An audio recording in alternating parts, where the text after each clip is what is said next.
حاجی اینجا رو نگاه کنید، ببینید چی کار کردم تو این بتل. پشمای خودم ریخت. یکم سرعت رو میزنیم بره بالا. اصلا به اولش دقت نکنید، اولش یه چیزی به درد نخور. بذارید اینجا رو بزنیم. حاجی این تنبستونه ابیلیتیش چقدر خوبه. تو از اکس 2 برابر شروع میشه. این ترکیبم خوراک دو طرف هست. خب از اینجا 20 ثانیه دیگه از اینجا شروع میشه.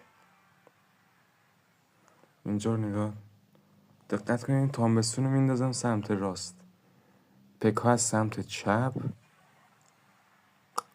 الکسر گالم از سمت راست. چرا این بره سمت پکا؟ فکر کنم بخوام پکا رو چیز کنم.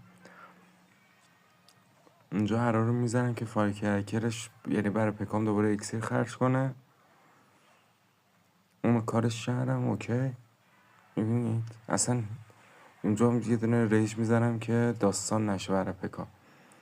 اصلا نگاه ابیلیتی تانبستون رو زدم، نگاه جمع میکنه آجی.